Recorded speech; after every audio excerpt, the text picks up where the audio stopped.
Today we're going to be talking about the GreenSeeker Handheld Crop Sensor offered by Trimble.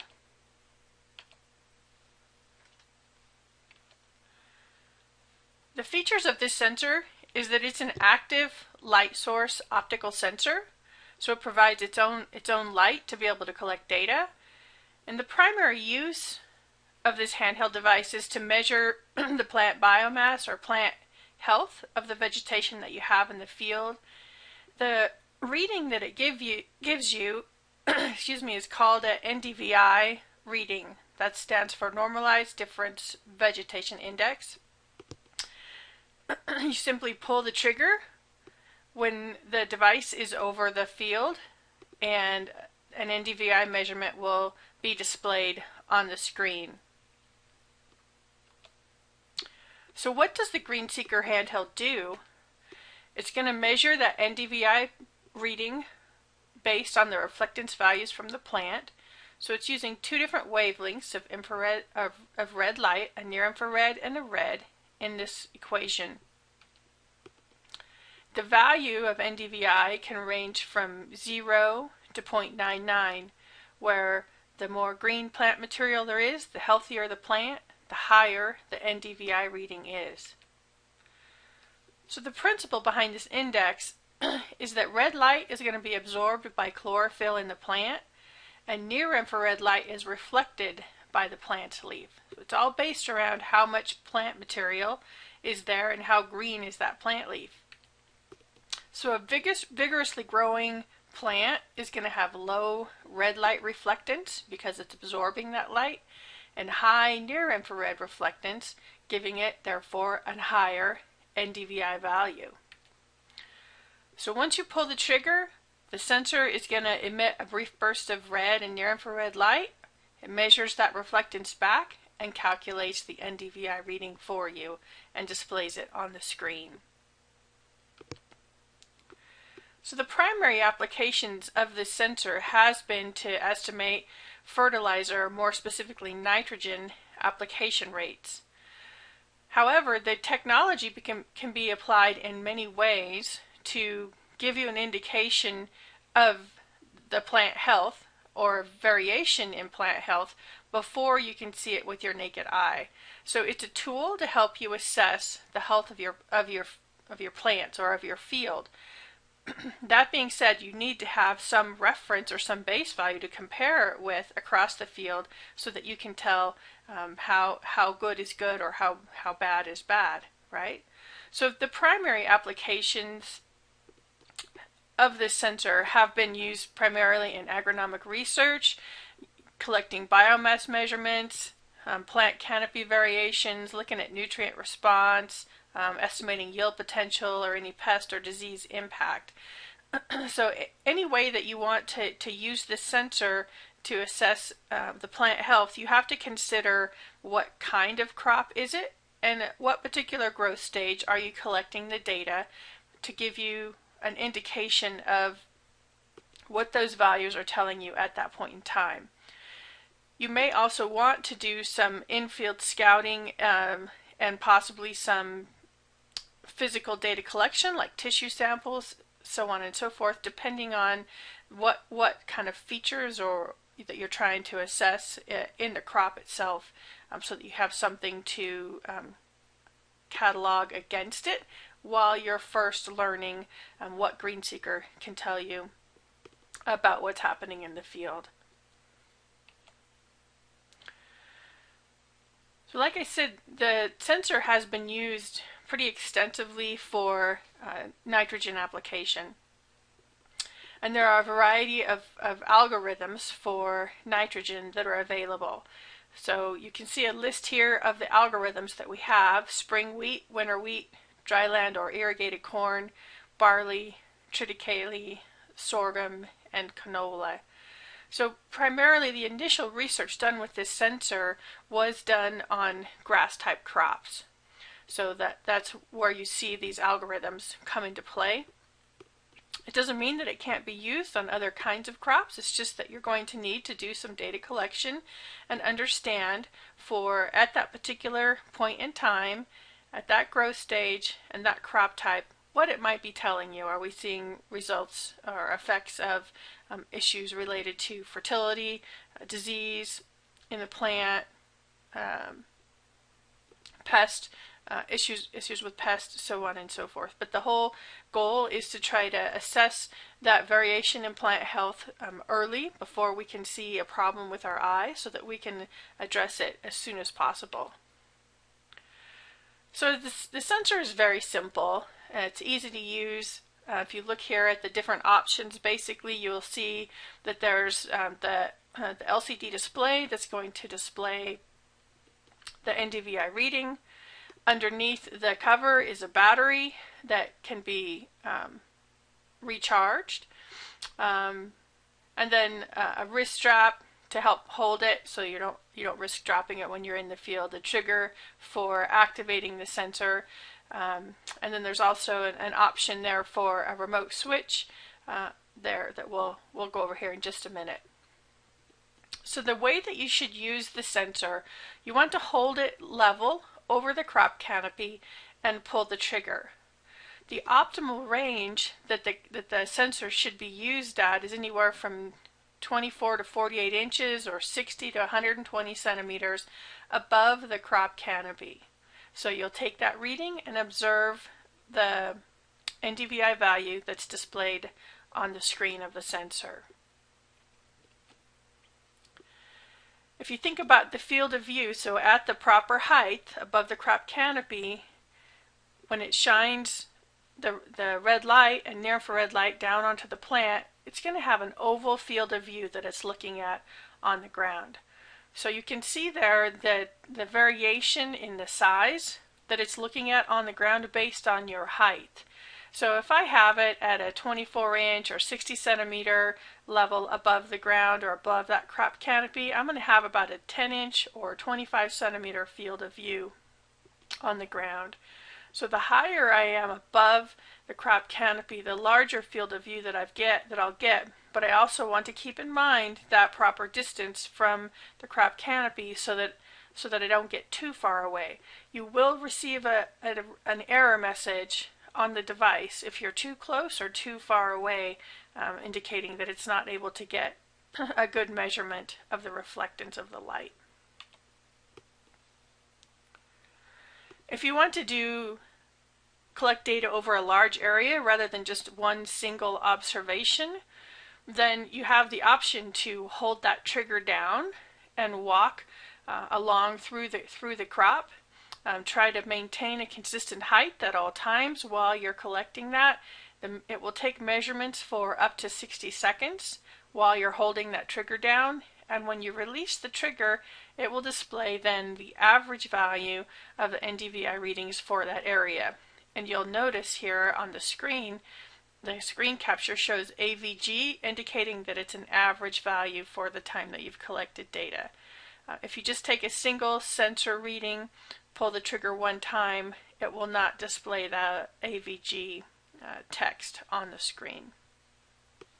So that's a nice feature to allow you to capture some variability across an area rather than just one single observation. So if you want to use this sensor to estimate a fertilizer rate, then we need to have a reference strip that's been planted in the field. So we'll call that a nitrogen-rich strip or an N-rich strip. So that's a strip within the field that you've planted an area and have fertilized it such that any variation that we see within that reference strip is going to be due to variation in the plant based on growing conditions, soil type, so on and so forth. It's not going to be because there's a lack of nitrogen in that area. So that reference strip then is used to compare the rest of the field to. So in this case, the goal would be to bring the rest of the field to that optimal level. So in this example on this screen capture, you can see I have my reference strip, which I got a value there of 0.76. And when I go select some other locations in the field, you can see I have one location I got a value of 0.55 and another location that I got a value of 0.43. So this is going to be important as we go through the steps here to show you how you can use the chart that comes with the sensor to calculate an application rate of nitrogen. So just to reiterate, it's important that we have a nitrogen-rich strip in the field. So like I said, it's a small area in the field where more than enough fertilizer has been applied at or before planting, so that any variation is due to other outside influences, not because of a lack of fertilizer. So this nitrogen-rich strip is going to give us an accurate way to determine how much additional fertilizer is going to be required in the rest of the field to maximize our crop yield for that field. You should have a nitrogen-rich strip in each field that you're wanting to use the sensor, because each field is different and has different soil type conditions, different weather conditions, different environment that affect each respective field.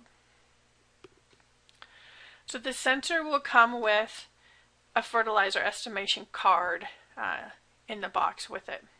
This is a manual calculation process, so it's important to remember that the sensor is just displaying the data on the screen. It's not saving it in any way. You're going to need to write down this information as you collect it. If you are wanting to map out this information, then there's a variety of different solutions that you can use to collect and save that information, but those would be separate from the GreenSeeker handheld device in itself.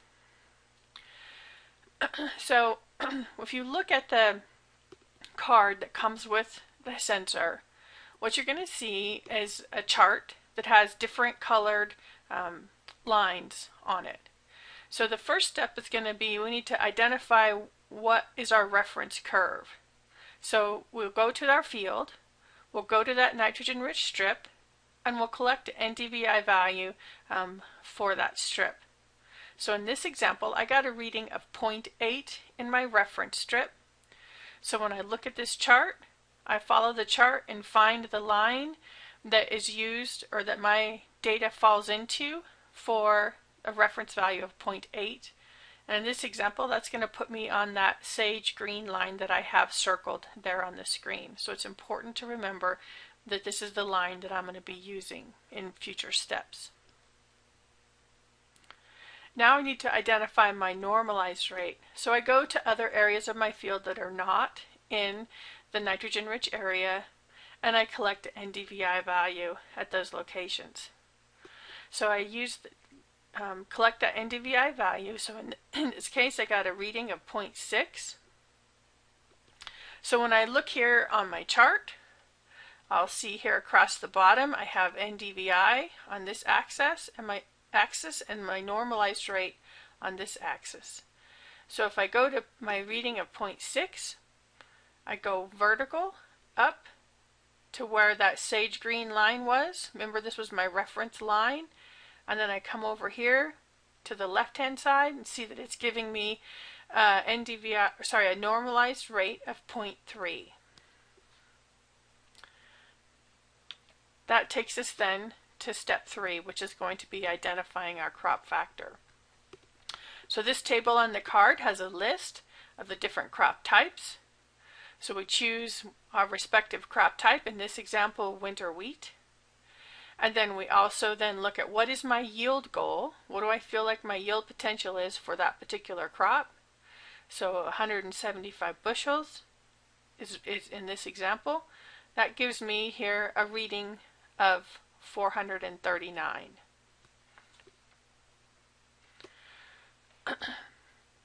So with that normalized rate and my crop factor, then I can now calculate my fertilizer rate. So I take my normalized rate, which was 0.3, times my crop factor, which was 439. That gives me a value of 131.7. This is actual pounds of nitrogen.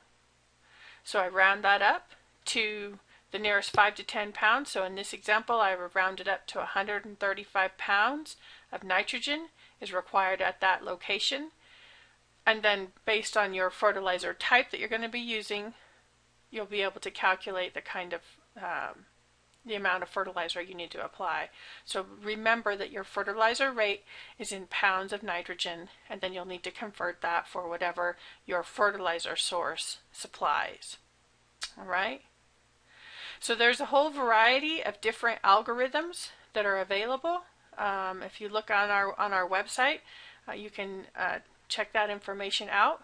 But as always, you should work with your local agronomist if you need help in understanding the agronomic side of what your plants are going to need in the field versus the values that you're getting from the GreenSeeker sensor. So it's a tool to help you better manage your field.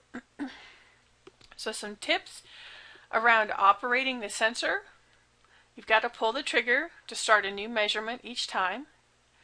The unit will automatically turn off after you take a reading, so you don't have to worry about the battery being run down.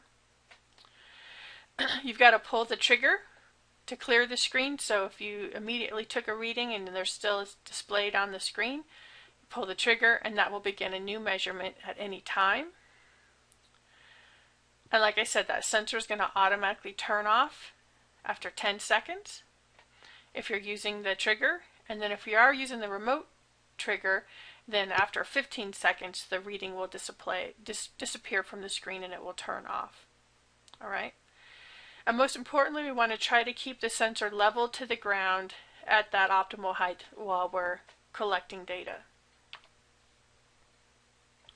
So there is a remote switch kit for the sensor. So as the crop gets higher, we said that optimal range was 24 to 48 inches or 60 to 120 centimeters. It can, as the crop grows, it can be hard for us to physically hold the sensor in our hand at the proper height above the canopy. So for taller canopies, I can get this remote switch kit. It includes a mounting bracket, hose clamps, and a remote switch to install the sensor on a pole to be able to have it, get it up to the proper height that you would like to have.